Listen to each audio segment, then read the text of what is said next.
আসসালামু আলাইকুম, সবাই কেমন আছেন? আশা করি সবাই খুব ভালো আছেন। অনেকদিন পর আপনাদের জন্য নিয়ে চলে আসলাম বাংলাদেশের ঐতিহ্যবাহী পাতলা খিচুড়ির রেসিপি। চলুন তাহলে শুরু করা যাক। এখানে আমি আতপ চাল নিয়ে নিচ্ছি। অনেকে আবার পোলাও চাল দিয়ে খিচুড়ি রান্না করে। যেহেতু আমি আজকে পাতলা খিচুড়ি করব, তাই আমি এখানে আতপ চাল নিয়ে নিলাম। সাথে নিয়ে নিলাম মুগ ডাল এবং মুসুরির ডাল। দুটো একসাথে মিক্স করে আমি আজকে রান্না করব। তো আমি চালগুলি ধুয়ে পরিষ্কার করে নিয়েছি। এখানে আমি হাঁড়িতে পানি আগেই বসিয়ে দিয়েছিলাম। এখন আমি চালগুলি দিয়ে দিচ্ছি।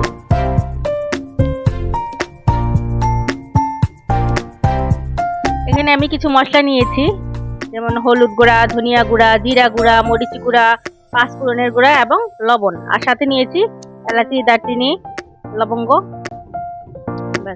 এখন আমি এটাকে সিদ্ধ হওয়ার জন্য রেখে দিব। দিয়ে দিলাম আদা রসুন পেস্ট। এদিকে আমি গরুর মাংসটা একটু নাড়াচাড়া করে নিচ্ছি। আজকে গরুর মাংস দিয়ে খিচুড়ি খাবো। তো এদিকে আমার চালগুলো বয়েল হচ্ছে। খিচুড়িটা প্রায় হয়ে এসেছে। এখন আমি এটাতে কিছু কাঁচামরিচ দিয়ে দিব।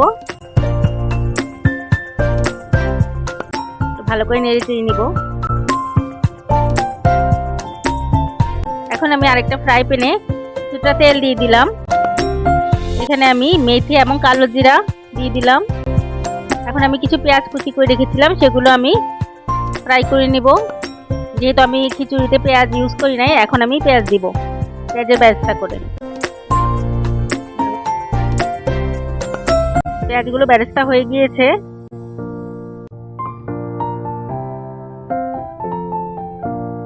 এখন আমি এই বেরেস্তাগুলো খিচুড়িতে দিয়ে দিব।